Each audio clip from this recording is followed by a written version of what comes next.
Welcome to Pennsylvania in Focus. I'm Kristen Smith. In 2025, 21 states across the United States have raised the minimum wage, and Pennsylvania Democrats would like to see the Commonwealth soon join their ranks.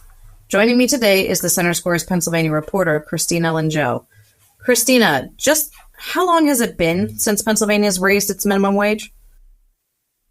Well, the last time they raised their minimum wage was actually when and because the federal wage was raised in 2009. So that is when it came to the current $7.25 number. And how does that compare to our neighboring states?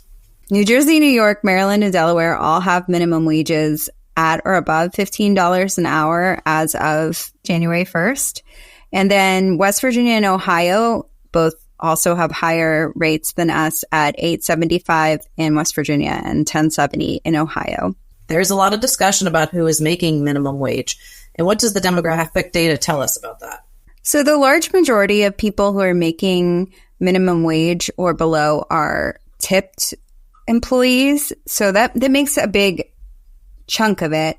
And the reason that they're allowed to make, below minimum wage is because they are tipped, and that makes up for part of their income. But beyond that, there are about just under 64,000 Pennsylvanians who make $7.25. So the majority of people that actually affects are women between the ages of 20 and 39, people of color, and senior citizens. So since those are all already vulnerable populations when it comes to socioeconomic status, it's a big concern. And we also see a lot of concern about it just because of, as you said, when you were asking about our neighbors and their wages, there's a lot of concern about what a Pennsylvanian's work and time is worth versus someone from New Jersey or someone from New York.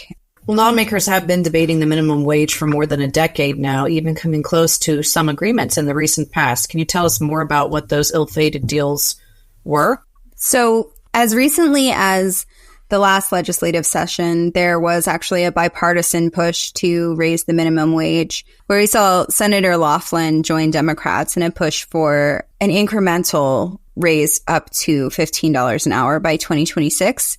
And in that proposal and several previous proposals, they tie the minimum wage to the cost of living so that it would automatically increase, and we wouldn't see another big gap like this happen where you have over a decade go by and the minimum wage accounted for inflation changes drastically. For instance, right now, if to just have the minimum wage equal what it did in 2009, it would have to be $10.28 an hour.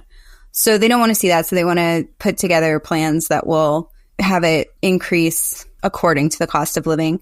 In the past, there's just been a lot of disagreement about what the number should be. One almost made it through in 2021, suggesting a $10 minimum wage.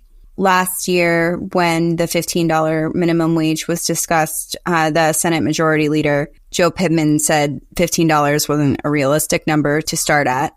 You don't see a lot of movement in the other direction on that either. When asked whether there was a compromise to be made, Senator Haywood, who spoke about minimum wage earlier this week, he said he wasn't willing to compromise on dignity. So it's a pretty entrenched on either side, people who want it to be comparable to other states and people who say that it would just be too costly for the economy. Speaking of small businesses, who are often the ones that policymakers worry the most about when it comes to minimum wage, one of those small business owners spoke alongside Pennsylvania Democrats about paying above the minimum wage. Can you tell us more about what he said? So Pete Barber of Two Dudes Painting in Lancaster hosted the press conference this week. And what he said for his business was that paying a fair wage and offering benefits had attracted really good workers and really helped his business to thrive. He said that he is an employer of choice because of it, and that, his employees aren't worrying about whether or not they're going to be able to make ends meet for their families. So a lot of people argue that, if a business wants to be in business, they should be able to pay their employees above minimum wage. Christina, thanks for joining us today. Listeners can keep up with this story and more at thecentersquare.com.